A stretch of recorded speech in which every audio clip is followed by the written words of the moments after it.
Hello everyone. Today on the final bar, we'll talk about an S&P down but rallying into the close. Not too bad. All is not lost. Finishing just below the zero level today on the S&P. The Nasdaq pushing higher. Real estate though continuing to be in the driver's seat. It's such an interesting sector that I think people love to not think about. REITs tend to be sort of a rounding error of the markets, but overall putting up some solid performance. We'll look at that and many other themes. Ladies and gentlemen, this is the final bar.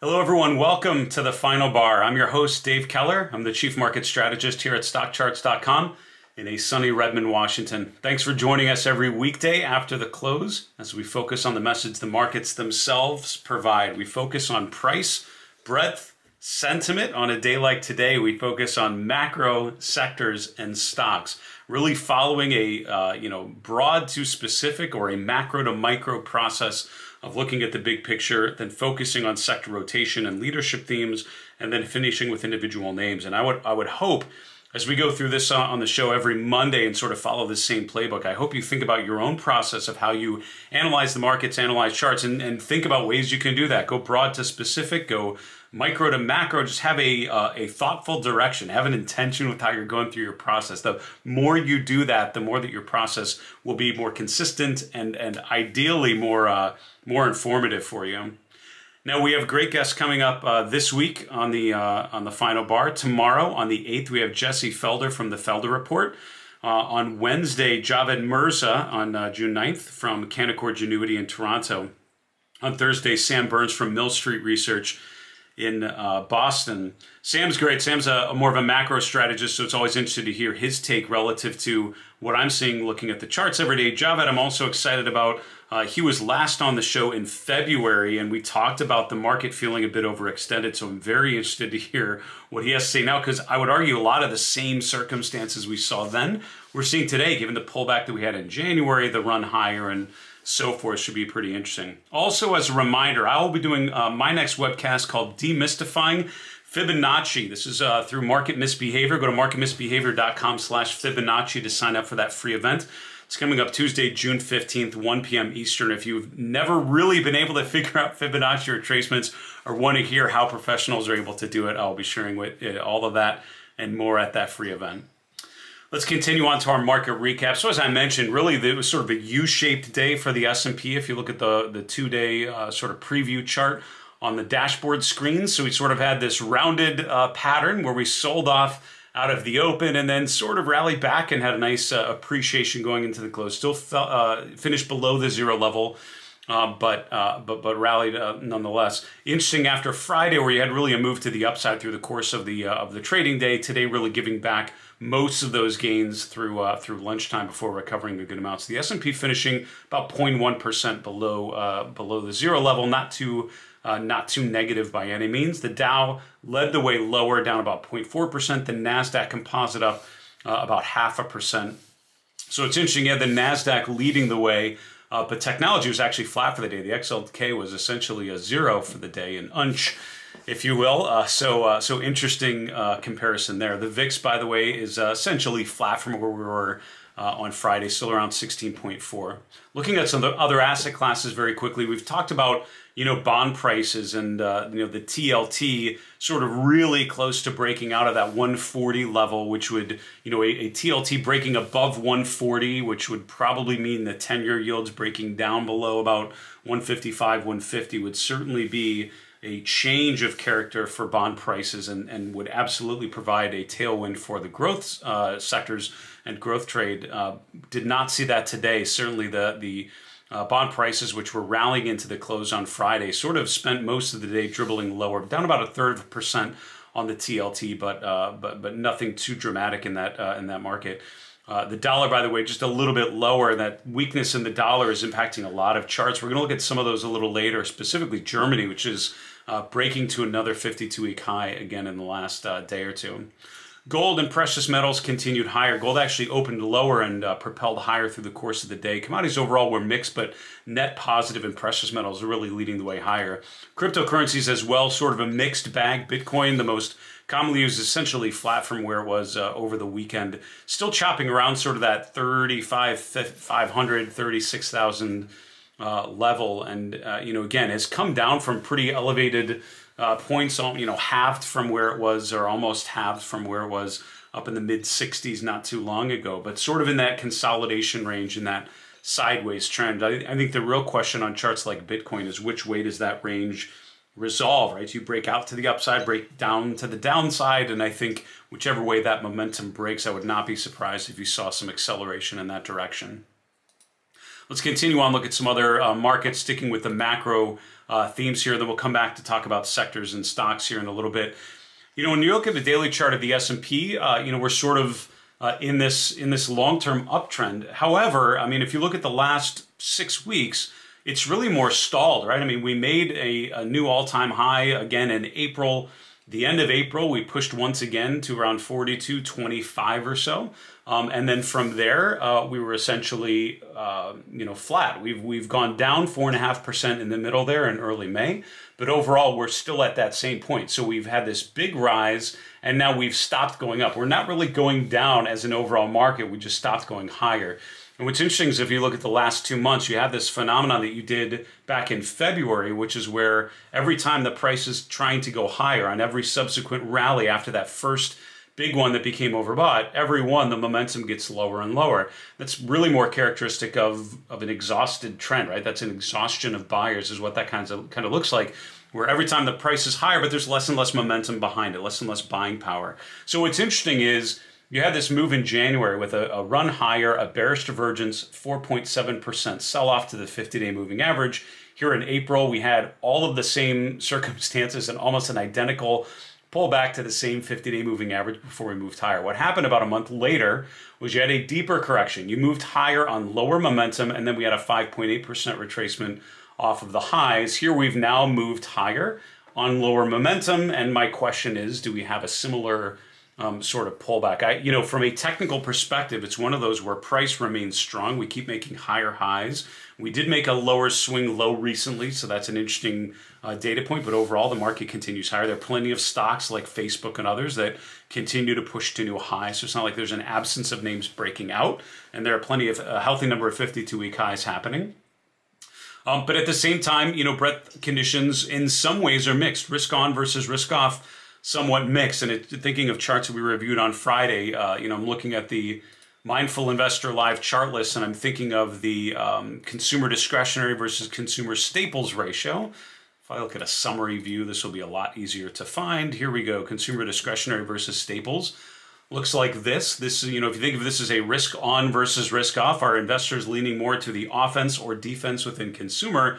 This just showed you it's essentially been flat to down here for the last quarter, right? For the last 3 months. And we're really close to breaking down on both of these ratios, both on the cap-weighted version and the equal-weighted version.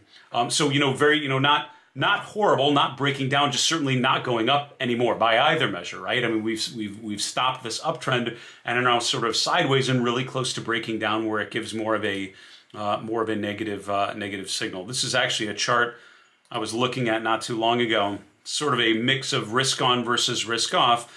Same thing, you have small caps and large caps, and small caps have been essentially underperforming small caps for the last month or two. It's really stabilized in the last 4 to 6 weeks, and if small caps would turn higher, it's certainly more likely than not speaks to renewed strength from things like financials and energy, which are a little more weighted in the small cap index than the large cap index. But overall, that's in more of a risk on off mode. So for these measures of risk on versus risk off, you have risk on, which is the advanced decline lines, which have been very broadly positive. You have sort of underperforming, you have negative, which is small caps underperforming large caps, and then you have sort of flat, the offense versus defense in consumer. So again, it's not horrible. And again, the most important thing is price, which continues to go higher. But I'm seeing the mixed messages that are more more representative of indecision and more representative of long-term trend exhaustion. The thing that has not happened is a meaningful breakdown in prices. That's what we've not seen yet. So when in doubt, follow price. We continue to follow things going to the upside. Let's go to our next segment, sector setups. We talked about the big picture, talked about some of these key themes to pay attention to. Let's look at the 11 S&P sectors and what we can learn from that. We'll start with the RRG using the weekly RRG today.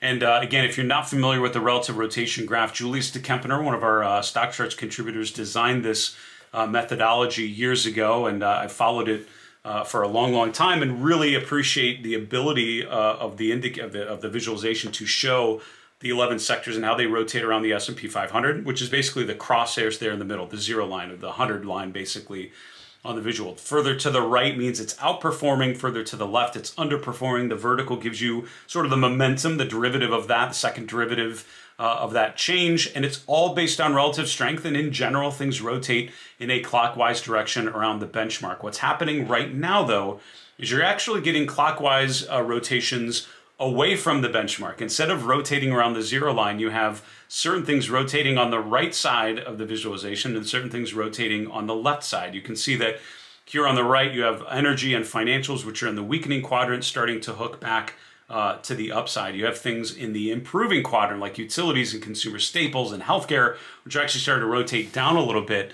And it's interesting because that essentially is one of the more interesting ways that I've been able to use RRG, and talked with Julius DeKempener many times about it, is when things rotate in a clockwise direction on the right side of the 0 line, and it indicates sort of a strong trend. It's been outperforming for the entire time. It's just the rate of change, the momentum basically is coming in or out. So overall, it's still a strong sector overall. And really, going to the left or right of the 0 line is really indicating that over a lagging period that you're under or outperforming.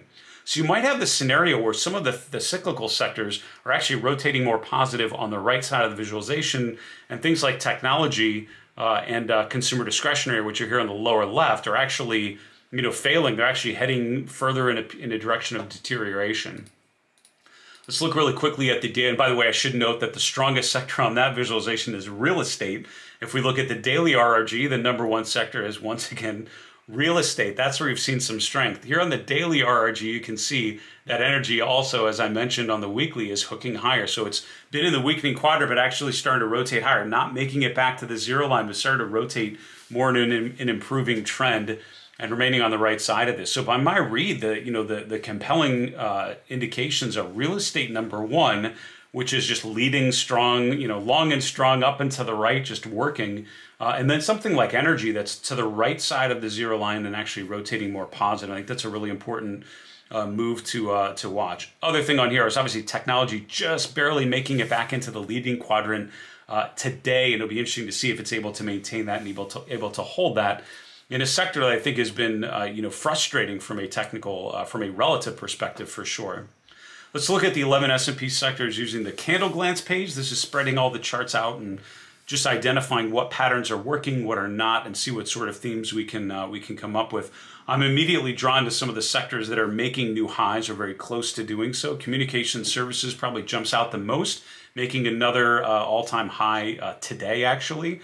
The reason why it's not more attractive on the RRG, by the way, is the fact that the relative strength has pulled back and it's still been sort of sideways. It's really close to breaking out from a couple months history on the upside here, which is interesting because it's making a new swing high as well. And we've talked about some of the stocks in there. When we get to our discussion of the FAANG stocks here in the toward the end of the show, we'll talk about Facebook, which is obviously a big benchmark name within that sector that is just doing very well and breaking to new highs. Stocks like that doing well are why the XLC is looking as strong as it is.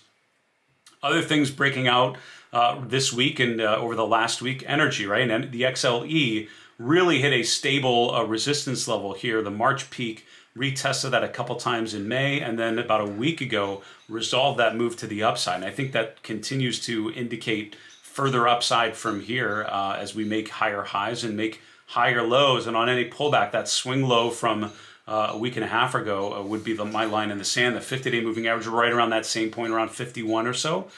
So that's clearly the area of support I'd be looking at. But overall, I think there's some really decent setups in the sector that are holding up. Healthcare is a really, really interesting one. We're going to talk a little bit about some healthcare. We'll talk about some biotech here in a minute. What's frustrating about the healthcare sector, and the reason why I don't talk about it a lot when we're looking at sector rotation, is because of this line right here. This is the relative performance of healthcare versus the S&P 500. And even with the bounce in things like Biogen today, even with the strength in some parts of the sector, and even at times things like medical supplies, equipment, names have looked really, really strong, and those are the ones that have ranked the best in the sector. The relative strength of the sector has been incredibly underwhelming. Besides outperforming for about 6 weeks after the March low, and really before that, I mean, starting at the February 2020 peak, it was a really good sector for about 2 months, from February to April. From there, it's been underperforming fairly consistently. And while it looked like we might be hooking higher there in mid-May, we've resolved back to the downside. So overall, the challenge, from a sector rotation point of view, is that you're just not getting much on a relative basis owning healthcare. I think that's what the RRG continues to stress. It's what the relative line does. And I think when you're looking at sector charts, by the way, something like healthcare, if you just look at the price, doesn't look that bad. It's actually pulled back, but it's resolved higher. It's pulled back to the 50-day. But if you look at the relative strength, that's what reminds you it's just not been a great place to be.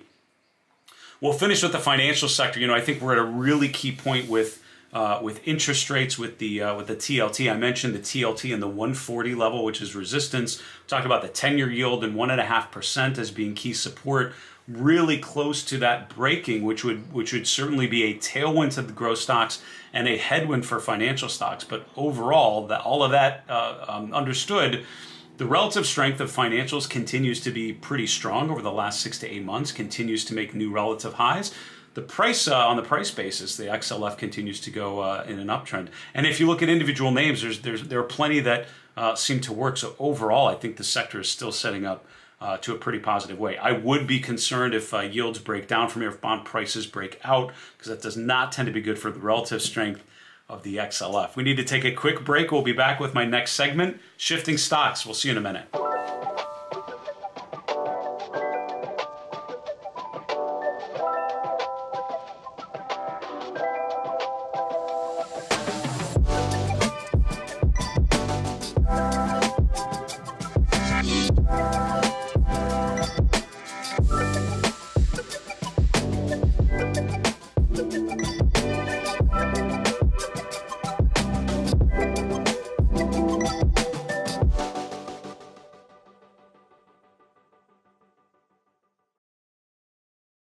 Hello everyone, welcome back to the Final Bar. This is Dave Keller here at StockCharts.com. Thanks so much for joining us every weekday after the close as we review the technical movements in the market, highlight the charts that I think you should be aware of as you're analyzing the markets yourself. As a reminder, we would love to hear from you. We'll do another mailbag segment on Tuesday's show. We would love to answer one of your questions on the air. Our email is thefinalbar@stockcharts.com. We're on Twitter @FinalBarSCTV. We are on YouTube. Just put a comment below the video that you're watching. We would love to hear from you. We'll gather all those questions and hope to answer one of your questions on Tuesday's show. Also, go to StockChartsTV.com. Use your email. Set up a free account. You can start watching all of our great shows from our fantastic hosts and guests, all on demand on all of your devices. Go to StockChartsTV.com. We're also on all the app stores. Just search for StockCharts TV on demand.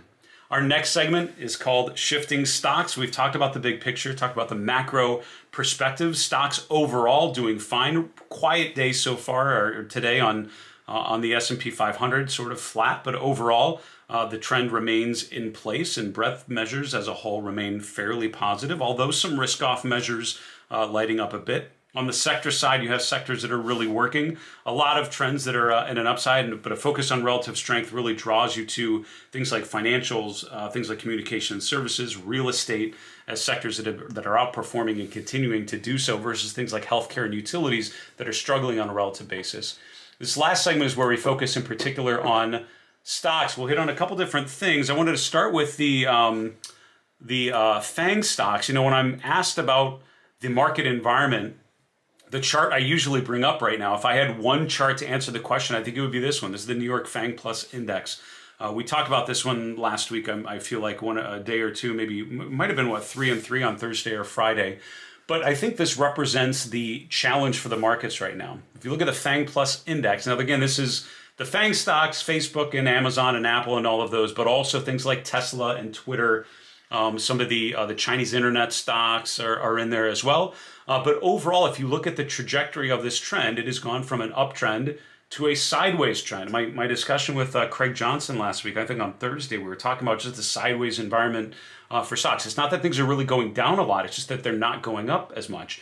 And if you look at this chart, you see consolidation, lower highs, higher lows, sort of narrowing around the range, right? Sort of in the middle of this range. And the real question, I think, for the market is, does this index break out to the upside or break down through the downside? At some point, it has to get above 7,000 and, follow through above 7,250, which would be an all clear. Market's just going to ignore the sell in May thing and just keep pounding the way higher. Or we break down through the 200-day and it tells us we need to be way more defensive and be cautious leading into the seasonally weakest part of the year, which is going from, really from now into the fall. But which way the market resolves is key. And the reason why this index is doing this is because, getting to our discussion of the FANG stocks, you have a chart like Facebook, which is doing this. If you had asked me to pick not the best chart in the world, but maybe the most encouraging chart in the world, it probably would be Facebook. I mean, this is a stock, there's a company that's facing all sorts of skepticism on the model and on privacy concerns and all of that. And the chart just keeps going up and the relative strength keeps improving. And it had a big base from August through April, and it's resolved that to the upside, and it's going up above 2 upward sloping moving averages. There's not much to not like on that chart. But in that same group of FANG stocks, you have Apple, which, while not going down a whole lot, it looks a lot like the FANG Plus index. It's testing support, it's sitting right on its 200-day moving average. You have Amazon, which is sort of mid-range. If you look at the last 8 months, it's gone nowhere. It's been flat with a flat 50-day moving average through much of that period. Failed breakout attempts all along the way here a couple times. Within that same FANG Plus group, you have Tesla, which is, I would argue, one of the least optimistic charts that I see because it's really close to breaking down. I think we're teasing a breakdown below the 200-day moving average. I think if this breaks below 550, that's a real negative pattern after making a major lower high there in April. And then if it would fail its support here once again, that clears the way to 400, which would be the next clear support level. That'd be the next Fibonacci support level. And that's a long way from where we're at right now. So the reason why that FANG Plus index is so key, because I think the market has Facebook's and it has Tesla's and a bunch of things in between. It has stocks breaking out and stocks not necessarily going down significantly. We don't have a lot of new lows to show you, but you have stocks that are sort of at the lower end of the range, and they're not. And this is why I don't think it's a glaring risk off, you need to get defensive sort of market. And I promise I will tell you when I feel like that's the read I'm getting. This is more of some stocks are not working right now, and the question is, are they able to hold support? So far they have, and I think stocks like charts like Tesla and Apple are holding where they should if the market's okay and it's hanging in there and it's more consolidation phase. These break down, and I think very quickly investors recognize the downside potential. You start experiencing some capital loss, and that's when trends can accelerate to the downside. That's when bubbles can unwind a little more aggressively, when people feel the paper losses and all of a sudden start to realize some of those losses, and that's when things can perpetuate to the downside. We're not there yet. We're still sort of in a holding pattern. So I think the FANG stocks are an important one to watch. I put a video on my market misbehavior channel last week where I introduced what I called the FAME stocks, which is basically Facebook, Alphabet or Google, Microsoft as the M, and then eBay as the fourth name. So these are 4 stocks sort of in that FANG-y kind of group, but it eliminates the underperforming members of the FANG. All 4 of these are above their 50-day moving averages, upward sloping 50-day moving averages. Some of the other names in the FANG group are not, of course, like Apple and others. So this might be a better group of charts to watch just to see if the uptrend persists, to see if there's any breakdown. If any of these start getting below their 50-day moving averages, I would argue that the uptrend is suspect. But at this point, these are some mega cap stocks really pushing to the upside and following through where they would need to. The second just quick theme I want to talk about in terms of shifting stocks would be the move in Biogen. So Biogen up big, and I'm thinking of talking with portfolio managers at Fidelity years ago, and the challenge with looking at biotechnology stocks from a chart perspective is these things often have a binary outcome, and Biogen obviously pretty unusual with a huge move based on the FDA and Alzheimer drug and approval there. But you know, if you look at a lot of small cap biotechs, these things are basically binary. They either go to the moon or they go to zero, right? And that's sort of the outcome. So you can look at them from a technical perspective, but it's very difficult to gauge because out of nowhere they get approval or they don't, and all of a sudden there's a huge move to contend with. Biogen is sort of having that issue that biotechnology stocks have tended to do, which is just a huge binary move to the upside straight up. It was up you know, over 50% here earlier in the day, but settling down to up just under 40%, finishing just below 400. From a technical perspective, it's always a challenge when you have that sort of move. I would say on the next day, tomorrow is where you see the staying power of that kind of move. I wouldn't be surprised, obviously, if Biogen continues to trade at fairly elevated levels based on the news and follow through there. But now that we've sort of established a new equilibrium level, a new level at which people are willing to trade shares of Biogen, the question is what happens now and what sort of follow through do you get? So focusing on today's close versus what we see tomorrow could be one of your only tools to try to make sense of things as we go forward. And again, to highlight my own underperformance, I actually looked it up. This was a couple weeks ago. I jokingly talked about healthcare and mentioned how biotech stocks in general were pretty weak, which they were in mid-May. And Johnson & Johnson was threatening to make a new 52-week closing high, which it actually did. And I jokingly said, long Johnson & Johnson, short Biogen may even be the right trade. That was not the correct answer. As you can see, Johnson & Johnson, not bad, but underperforming, pulling back to its 50-day moving average once again. You look at Biogen and just quickly resolving to the upside here. And again, I think that's the challenge, that's the opportunity, but the challenge with biotechnology stocks is you get those sort of moves. Finally, I just want to mention real estate continues to be the strongest sector by many measures on a relative basis. The top-ranked stocks in the real estate sector, by the way, two that score in the 90s in the large cap universe. One is Iron Mountain, which you may not think about as a REIT, but it is in the specialty REIT group. Just nice relative performance, nice price performance, consistent outperformer, which is a decent chart. Simon Property Group, we have talked about before. It's not SOG, but SPG, there we go. And if you see, this is another, you know, nice consistent uptrend, some pullback to the 50-day, but nice resolution higher recently. If you're looking for something that's a little less extended, maybe something like a Vornado Realty Trust, which is just breaking above its swing high from March, just starting to improve on a relative basis, might be an interesting chart to pay attention to and a decent dividend yield. We need to wrap the show. Go to the 3 and 3, 3 charts in 3 minutes. Here we go. Chart number one is the U.S. versus the world. This is the ratio SPY versus ACWI, ACWI, which is the All Country World Index. This is a ratio chart that we have in our Mindful Investor Live chart list. We didn't get to it on Friday, but I just wanted to highlight as I was going through the show, I realized we didn't quite get there. It's interesting because, you know, you see the last arrow I put on here. These are the very subjective Dave Keller arrows just illustrating the overall trend. I haven't put a red arrow on here yet, but I could.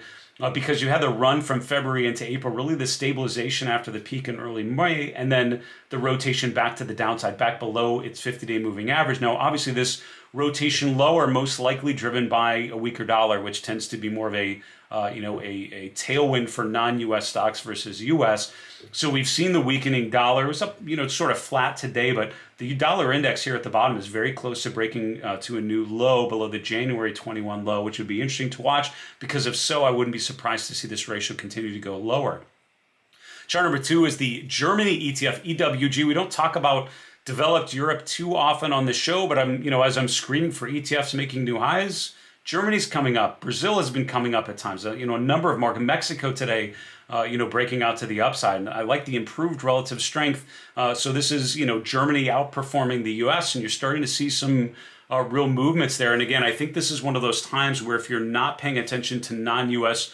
markets, it could be a really good opportunity to do so. Finally, what charts are not starting to work? Home Depot is a tough one. It's actually below its 50-day moving average, which on its own is not the end of the world, but something breaking below its 50-day after trading above it for a while is always sort of a red flag for me, something to watch. Be interesting to see if it's able to hold the low from mid-May, and if not, I think that could measure a bit lower.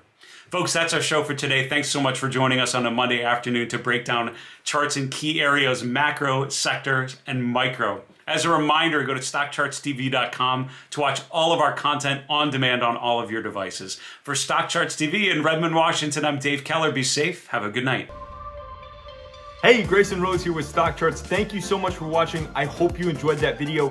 If you did, consider giving it a like down below, maybe leave us a comment, and if you're new to the channel, you can subscribe at the link up above. We're gonna bring you daily content from an incredible collection of technical analysts and financial experts.